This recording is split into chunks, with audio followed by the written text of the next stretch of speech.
하나님을 영광스럽게, 하나님을 영화롭게, 그것이 우리의 목적이고 또 오늘 고린도 전서 6장 후반부의 말씀이 우리에게 말하고 있는 바입니다. 우리가 고린도 전서를 함께 나누고 있습니다. 오늘까지 6장까지를 살피게 되는데요. 다음부터는 이용호 목사님 그리고 이제 다른 사역자들이 수요 기도회를 돌아가면서 인도하고요. 또 다시 제 차례가 되면 다시 고린도서 7장부터 남은 부분을 전하려고 합니다. 고린도 전서를 나누기 위하여 연구하면 할수록 이 고린도 전서가 우리에게 굉장히 소중한 말씀이구나라는 것을 깨닫게 됩니다. 특히나 이 고린도 전서가 우리에게 소중한 이유는 기독교가, 교회가 또 우리 신자들이 쉽게 빠질 수 있는 함정, 유혹 그런 것들을 대비할 수 있도록 해준다는 데 그 의미가 있습니다. 앞서서도 말씀드렸죠. 기독교 내에 잘못된 가르침, 이단 이런 것들이 대부분 어디에서 시작되는가 말씀을 드렸죠. 초월 또 신비주의 여기에서 시작이 됩니다. 신비주의는 뭐라고 했습니까? 신앙에서 초월적이고 영적인 것만을 선하다고 하고 그것만을 추구하는 것이죠. 그러면 어떻게 되겠습니까? 반대쪽에 있는 것, 어떤 육체적인 것, 현실적인 것, 일반적인 것들은 모두 악하고 쓸모없는 것으로 여기는 대로 나아갑니다. 그래서 결국 그 고린도 교회 당시의 이단이었던 영지주의, 오늘날의 구원파 같은 육체로는 죄를 지어도 된다라는 잘못된 가르침으로 가버리게 되는 거죠. 육체는 어차피 없어질 것이고 악한 것이니 그 악한 육체의 죄를 짓는 거 아무 상관이 없다. 왜? 없어질 거니까. 우리는 영만 선하게 하면 된다. 영은 선한 것이고 육체와는 분리될 것이니까 육체에 지은 죄는 상관이 없다. 그러면서 이렇게 영적인 것, 또 그 신비적인 것, 초월적인 것만 추구했던 이단들의 모습이 있었습니다. 딱 보면 자기 자신을 정당하기 위해서 참 잘도 가져다 붙인다라는 생각이 듭니다. 이 신비주의는요, 그냥 여기까지만 끝나는 게 아닙니다. 영혼과 몸을 분리해버리고요, 신앙과 일상을 또 분리해버리고요, 교회 안과 교회 밖을 분리해버리고요, 성스러운 것과 세속적인 것을 분리해버리는 이원론으로 가버리게 됩니다. 그리고 결국 그렇게 이원론으로 가서 모든 육체적인 것은 악하고 세상은 악하고 다 이렇게 나누다가 이 신비의 극치를 추구하다 보면 어디로 가게 되냐면 신과 합이라는 데로 갑니다. 극도로 자기를 몰아가서 이 죄와 육체와 완전히 벗어나는 것을 추구하는 데로 가거든요. 이것을 완전주의라고 하는데요. 오늘 본문에서 왜 이 이야기를 하면서 왜 몸으로 하나님께 영광을 돌리라는 말을 하면서 왜 창녀에 대한 언급이 나오느냐 하면 당시 고린도 지역의 대부분의 이방 신전에서는 그 제사를 드리고 그 제사가 하이라이트에 이르렀을 때, 절정에 이르렀을 때 신과 합이라는 것을 하는데, 신과 합이라는 것을 어떻게 했냐면 이 신전에 있는 창녀와 성적으로 합이라는 것, 그게 신과 합이라는 것으로 믿고 그렇게 했거든요. 그러니까 이 기독교가, 이 교회가 이 신비주의와 이원론과 완전주의, 이 잘못된 가르침으로 갔을 때 어떤 비참한 지경에 이르게 되는지를 보여주는, 단적으로 보여주는 사건인 것이죠. 기독교 내에 있는 이 잘못된 가르침, 신비주의, 이원론, 완전주의, 이 모든 잘못된 가르침의 공통점이 무엇인 것 같습니까? 저는 그 공통점이 바로 이 몸에 대한 신학, 몸에 대한 개념이 잘못된 것에서 비롯되었다라고 봅니다. 이 고린도 교회 당시에 그 당시에는 철학도 그랬습니다. 그 그리스 철학의 중심에 있던 이 스토아 학파라는 이 학파조차도 몸을 거부하는 것이 그 철학의 중심에 있었습니다. 몸을 거부하는 것. 똑같습니다. 앞에서 말했던 것처럼 영혼은 죽지 않고 몸은 죽는데 죄나 성욕이나 나쁜 것들은 몸이 죽을 때 같이 죽는다. 이것이 철학의 사조였고 이것이 그 당시에 많은 잘못된 가르침의 중심에 있었는데 몸에 대한 신학, 이것이 잘못되었던 것이죠. 그런데 그 당시 고린도 교인들만 그랬던 것이 아닙니다. 우리도 은연중에 이 영향을 많이 받고 있죠. 우리도 은연중에 어떻게 생각합니까? 우리의 몸은 악하고 약한 것으로만 취급하려는 경향이 있죠. 특히 아직도 많은 신자들이 죽어서 천국을 갈 때 영혼만 간다고 믿는 사람들이 있습니다. 여러분은 어떻게 생각하십니까? 우리가 천국에 갈 때 영혼만 가나요? 아니면 몸과 영혼이 함께 가나요?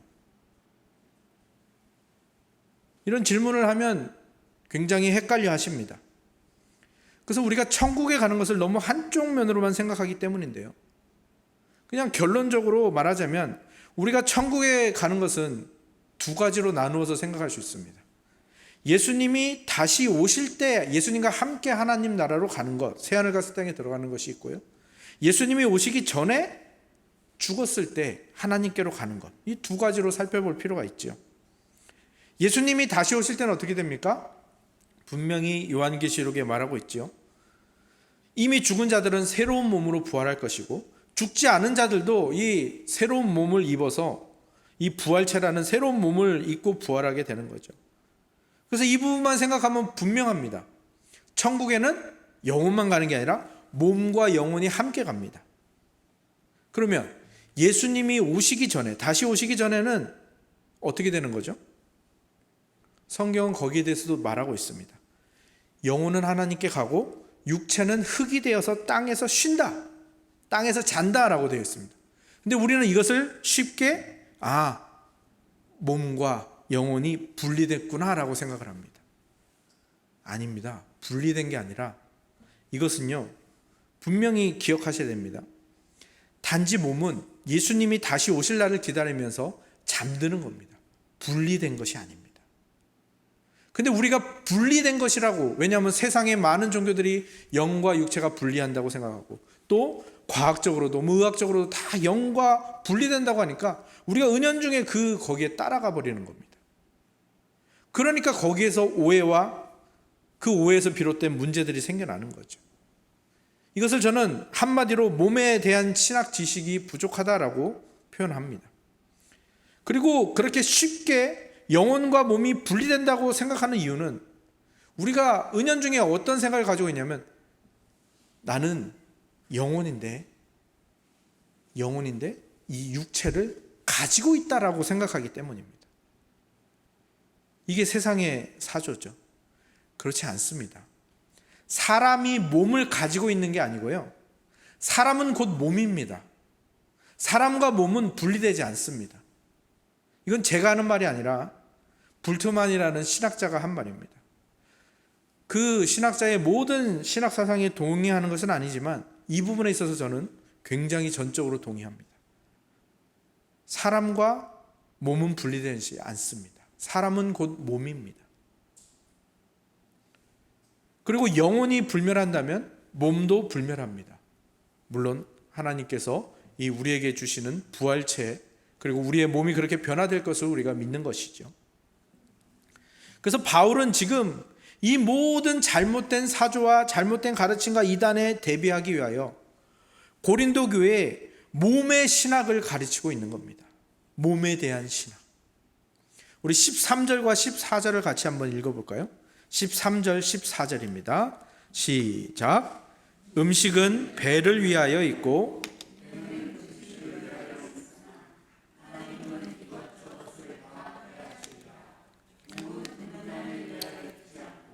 오직 주를 위하여 있으며 주는 몸을 위하여 계시느니라.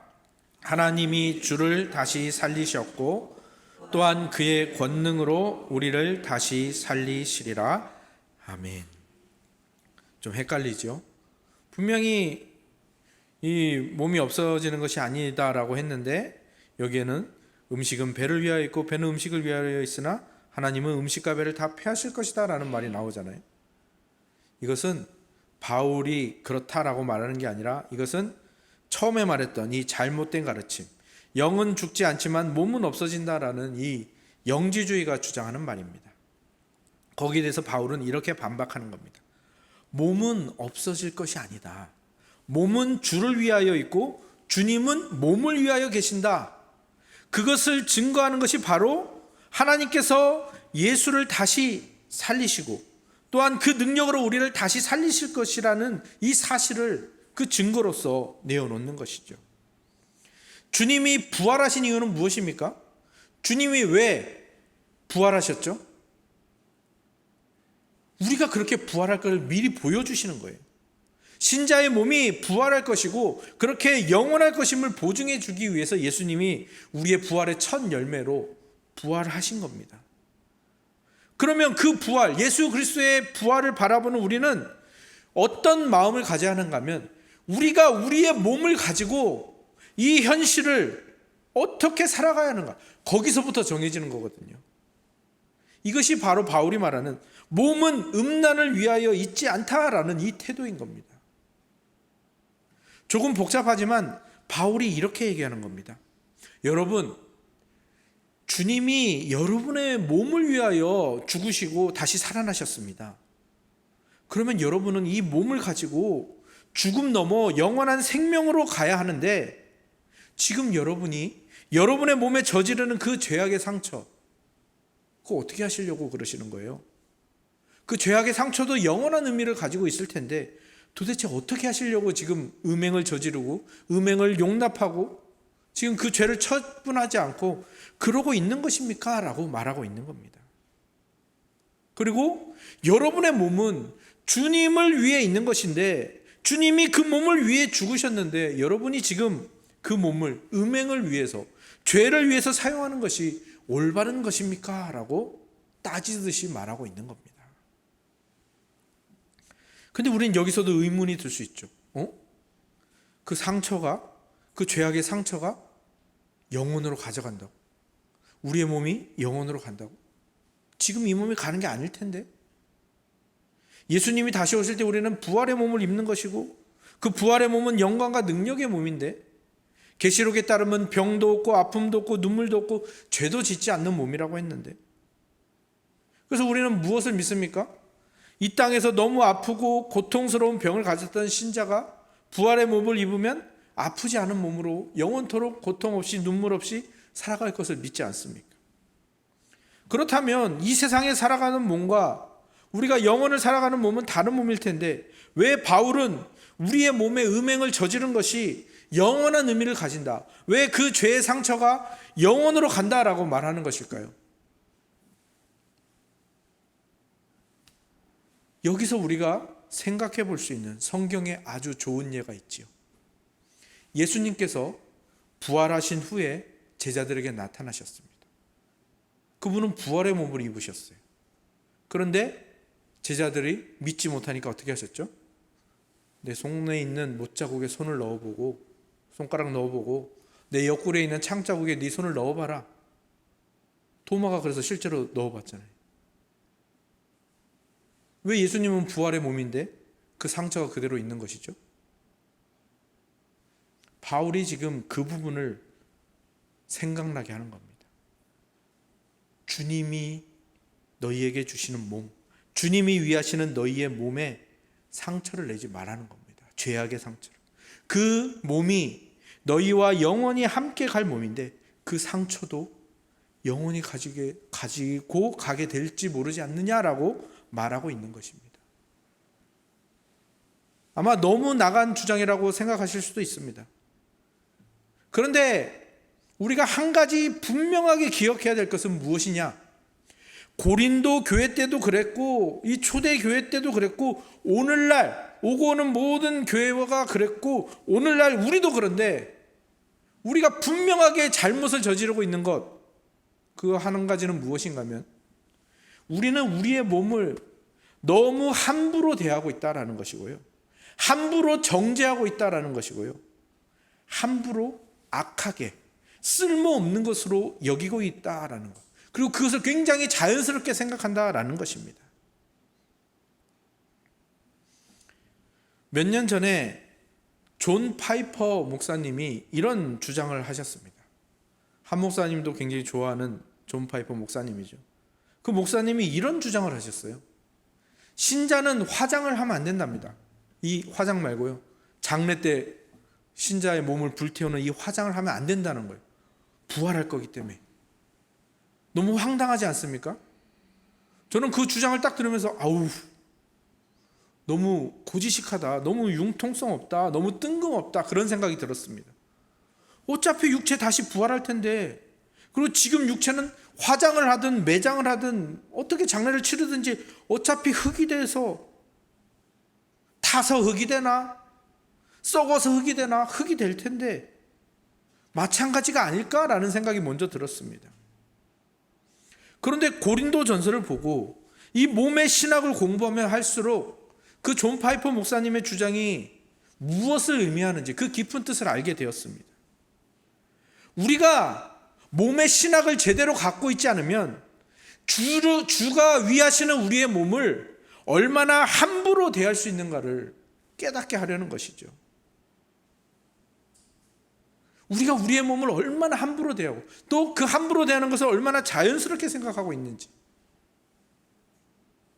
그런데요, 우리가 우리의 몸에 대해서 소중하게 생각하지 않고 우리의 몸을 주님이 위하신다라는 이 생각을 하지 못하면요, 금방 우리는 세상의 다른 종교 그리고 세상의 문화, 세상의 철학이 주장하는 대로 따라갑니다. 영혼만이 천국 가고 영혼만이 선하고 육체는 악하다라는 그 생각을 자연스럽게 해버립니다. 그러면서 몸을 결국 함부로 대하게 되고 결국 몸을 죄악에 굴리는 것을 방치하는 대로 나갈 수밖에 없는 것입니다. 근데 우리 몸은 그런 대로 쓰는 몸이 아니거든요. 19절에서 20절 같이 한번 읽어볼까요? 19절에서 20절입니다. 시작. 너희가 하나님께로부터 받은 바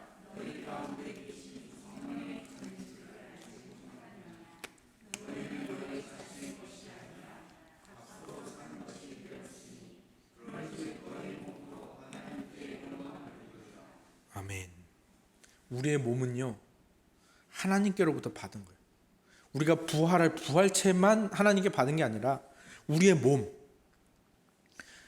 하나님이 사람을 창조하셨잖아요. 그 창조하시고 그렇게 우리를 이렇게 한 여자와 한 남자가 한 몸이 되어서 그 자녀를 낳게 해서 우리가 지금 이렇게 몸을 가지게 된, 이게 얼마나 놀라운 하나님의 능력이고 축복인지, 그리고 이 몸을 우리에게 주신 이유가 무엇인지를 꼭 알아야 됩니다.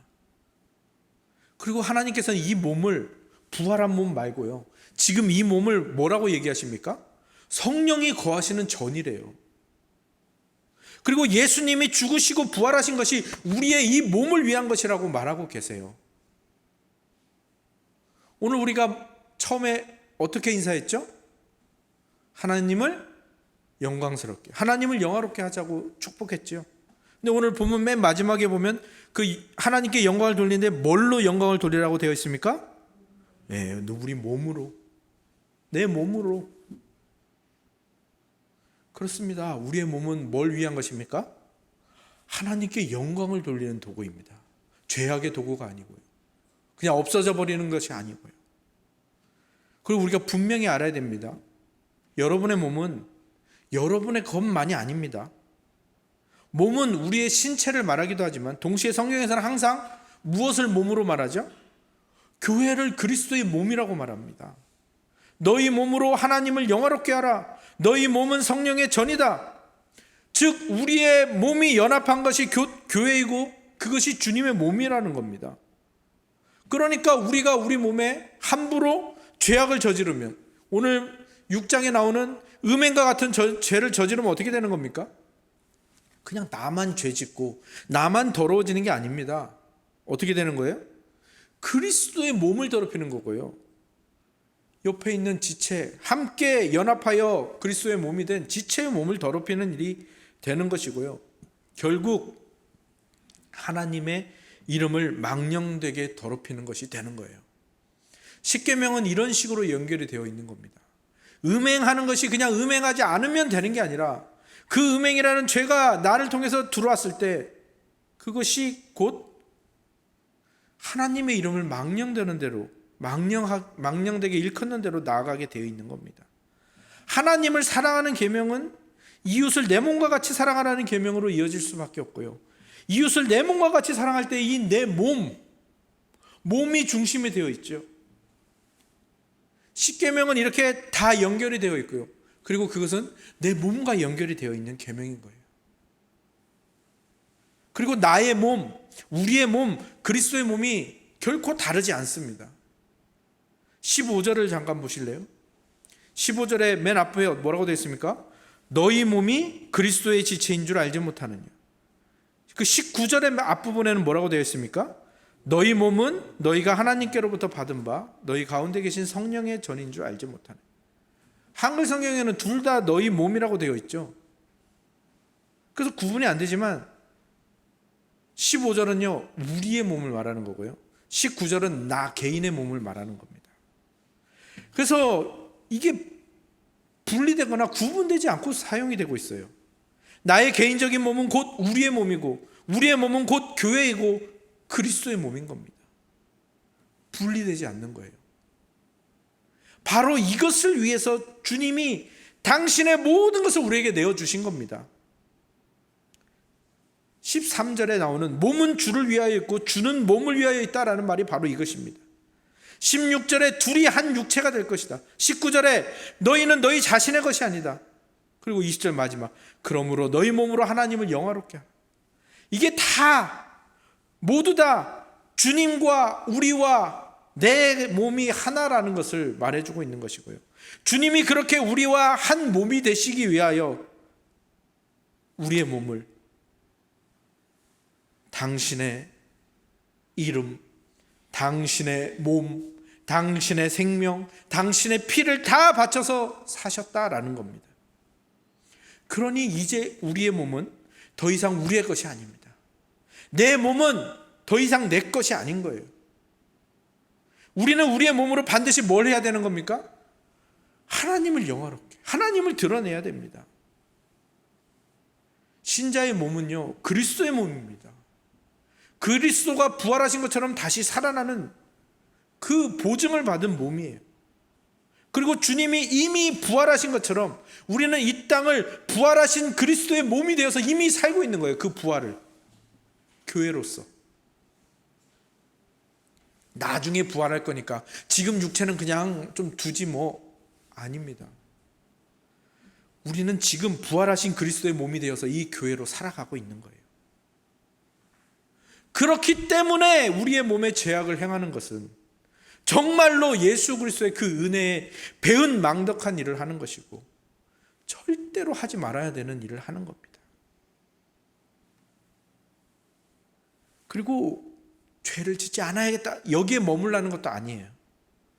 우리는 우리의 몸을 위하여 죽으시고 우리의 몸을 위하여 다시 살아나시고 우리의 몸을 부활시키실, 그리고 그 부활을 보증해 주시는 그분을 만나기 위해서 애를 써야 됩니다. 그분과 인격적으로 만나고 정말로 하나가 되기 위하여, 그게 앞서서는 충성이라는 말로 표현이 되었었죠. 진실, 충성. 그분만을 사랑해야 됩니다. 그게 곧 다른 신을 두지 않고 우상을 만들지 않는 계명을 지키는 것이죠. 그러니까 내가 내 몸에 대한 이 신학을, 그 개념을 바로 하는 것이 곧 하나님이 명하신 다른 신을 두지 않고 우상을 만들지 않는 이 계명을 지키는 것이 되는 거예요. 이렇게 연결이 되어 있고요. 더 나아가서 하나님을 영화롭게 하는 거예요. 하나님을 영화롭게 하는 게 뭐죠? 인간의 제일 되는 목적이잖아요. 이것이 다 연결이 되어 있는 겁니다. 내 몸과. 이것이 바로 우리가 세워야 하는 몸에 대한 신학입니다. 우리의 몸은 흙이니 흙으로 돌아갈 것입니다. 그런데 그 말은요, 허무하게 우리의 육체가, 우리의 몸이 없어질 것을 말하는 것이 아니고 우리의 영혼만이 남는다는 것을 말하는 것이 아닙니다. 흙이니 흙으로 돌아가라. 이 말은 무슨 말입니까? 우리에게 하나님이 없으면, 우리에게서 하나님이 떠나시면 우리는 그냥 그저 흙 같은 의미 없는 존재가 된다라는 것입니다. 그런데 그 흙과 같은 의미 없는 존재였던 우리에게 하나님이 찾아오시고 그분이 은혜를 베푸시니까 어떻게 된 겁니까? 우리가 하나님과 연합하는 가장 아름다운 몸을 가지고 영원토록 하나님을 찬양하며 영광 돌리며 가장 기쁘고 행복하게 살아가는 그런 존재가 되었다라는 것입니다. 우리는 이러한 관점으로 우리의 몸을 바라볼 필요가 있는 겁니다. 이러한 생각을 가지지 않으면 우리는 마치 몸이 그저 흙으로 돌아가 버릴 것처럼, 영혼만이 천국에 가는 것처럼 그렇게 행동하고 살아버리게 될 것입니다. 그리고 그것이 바로 몸에 죄를 짓게 하는 지름길이죠. 우리 몸에 행하는 행위들이 도덕적인 의미도 없고 중요하지 않은 것처럼 살아서는 안 되는 것입니다. 우리의 몸을 위하여, 내 몸을 위하여 하나님께서 주님을 십자가에 내어주셨고, 우리의 몸의 부활을 위하여 하나님이 주를 다시 살리셨고, 훗날 그분이 다시 살아나신 것처럼 우리도 그렇게 다시 살아날 것이고 부활할 것이고 그 부활의 몸을 입을 것입니다. 그래서 우리의 몸은요, 창조주 하나님께서 어떻게 당신이 창조하신 그 인간을 얼마나 그리고 어떻게 사랑하시냐, 그 모든 것이 집약되어 있는 강력한 사랑의 증거인 겁니다. 우리의 몸이 그만큼 중요한 거예요. 우리의 몸을 함부로 사용하는 것은 창조주 하나님을 무시하는 것이고 구원주 예수 그리스도를 무시하는 일이 된다라는 사실을 기억하시기 바랍니다. 그리고 부활이라는 게 뭡니까? 그 부활이 보증된 우리의 몸이라는 것, 그리고 이미 예수 그리스도의 몸으로서 이미 이 땅에서 부활을 살아내고 있다라는 것, 이것은요 우리의 몸이 얼마나 큰 가치를 지녔는가를 보여주는 일입니다. 우리의 몸이 미래의 가치, 영원한 가치를 지니고 있다라는 거잖아요. 왜 다이아몬드가 비쌉니까? 왜 금이 비싸죠? 금은요, 그 형태가 계속돼요. 그것이 딱딱한 금속이든지 또 물이 되었을 때든지 기체가 되었을 때든지 다 그 황금색, 그 노란색을 유지하고 있거든요. 다이아몬드는요, 그 형태가 웬만하면 변하지 않습니다. 가장 단단한 물질, 이것들이 그러한 영원한 가치를 지녔기 때문에 이 세상에서도 보석으로 귀한 것으로 취급되는 겁니다. 근데 우리의 몸은 그거보다 훨씬 더 귀하다니까요. 금과 다이아몬드는요 언젠가 사라집니다. 예수님이 다시 오셨을 때 지금 이 땅에 있는 것들은 아마 다 쓰러지고 사라지고, 물론 하나님께서 다시 회복시키시고 창조할 그 세상에도 귀한 것들이 있겠지만 아마 이 지금 것들과는 비교도 안 되는 좋은 것들로 그렇게 바뀌겠지요. 우리의 몸이 미래의 가치와 영원한 가치를 가졌다라는 것, 엄청난 가치를 가졌다라는 것, 그것을 우리가 기억해야 합니다. 그러니 그 영원한, 그 놀라운, 그 엄청난 가치를 가진 우리의 몸으로 하는 일에 대해서 우리는 더욱 신중해야 되고요, 더욱 사려 깊게 행동을 해야 됩니다. 말도 조심해야 되고요, 행동도 조심해야 되고요, 얼굴 표정도 조심해야 됩니다. 왜요? 가치가 있으니까요. 저희 막내딸 소원이 아주 거창합니다. 자기는 이런 집에서 살 거랍니다. 집 안에 계단이 있고요, 층층이 방이 있고요, 요즘 좀 업그레이드 됐는데 옛날에는 마당에만 수영장이 있는 집에서 살고 싶다고 했는데 마당에도 수영장이 있고 실내에도 수영장이 있는 그런 집에서 살고 싶다고 합니다. 아마도 유럽의 왕족이나 중독의 석유 재벌이랑 결혼할 모양입니다. 근데 그런 일이 실제로 우리에게 일어났다고 한번 생각을 해보십시오. 제가 갑자기 그런 엄청난 정말 궁궐 같은, 대궐 같은 집을 소유하게 되었다라고 한번 생각해 보십시오. 막 금액으로 따질 수 없을 만큼. 그런데 그런 집을 제가 가졌다면 제가 그 집에 더러운 오물을 막 뿌리고 막 똥을 막 뿌리고 집 대문과 거실에다가 막 스프레이로 낙서하고 기둥 때려 부수고 제가 그런 일을 할까요? 안 할까요? 절대로 하지 않겠죠. 답이 다 여러분 안에 정해져 있지 않습니까? 3년 전인가요? 4년 전인가요? 그 이탈리아에서 어떤 현대 미술관에서 그 도난당한 줄 알았던 그림이 발견이 됐대요. 제가 아주 좋아하는 클림트라는 작가의 그림인데 여인의 초상이라는 그림입니다. 저는 처음에는 클림트의 그림이 발견되었다고? 라고 봤는데 그 뉴스의 타이틀이 뭐냐면 그 그림의 가치가 최소 700억 정도 된답니다. 어마어마한 그림이죠. 근데 또 한번 상상을 해보십시오. 제가 그 클림트의 여인의 초상이라는 그림을 제가 선물을 받았어요. 그러면 제가 그 그림을 선물 받았다면 제가 그 그림을 아무데나 놔두고 누구나 손댈 수 있게 하고 제가 그 그림에다가 막 욕설을 써대고 그런 행동을 할까요? 아니면 제가 그 그림을 저를 비롯해서 누구도 지문도 묻지 못하게 그림을 훼손하지도 못하고 더럽히지도 못하게 철저하게 햇빛도 가리고 그렇게 철저하게 보호 관리할까요? 답은 정해져 있죠. 그렇다면 그것보다 훨씬 더 엄청난 가치를 가진 우리의 몸은요? 우리의 몸은 우리가 어떻게 취급해야 될까요? 우리의 몸은 예수 그리스도께서 자신의 모든 것을 다 내어주어서 당신의 가치로 사신 겁니다. 그런 몸이에요. 그런 몸은 우리가 어떻게 관리하고 어떻게 취급해야 되죠? 그런 우리의 몸을 우리가 음행과 더러운 죄악에 내어주는 일을 우리가 해야 할까요? 아니면 하지 않으려고 애를 써야 될까요? 답은 너무너무 명확하지요. 근데 우리가 그 길에 자신이 없지요. 그게 문제입니다. 그러니 우리가 분명히 기억해야 됩니다. 절대로 잊지 말아야 됩니다. 우리의 몸은, 우리라는 존재는 예수 그리스도라는 막대한 비용을 지불하고 사온 몸이다. 나는 그런 존재다.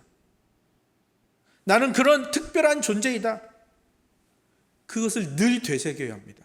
늘 묵상해야 되고요. 늘 고백해야 됩니다. 그러면 거기에 걸맞는 아름다운 행동들을 우리가 하게 될 겁니다. 자신의 가치를 지키기 위해서 애를 쓰는 일들이 따라오게 됩니다. 따라오는 것뿐만 아니라 우리가 그것을 위해서 애를 써야겠죠. 19절 20절 다시 한번 읽어볼까요? 19절 20절 함께 읽습니다. 시작. 너희 몸은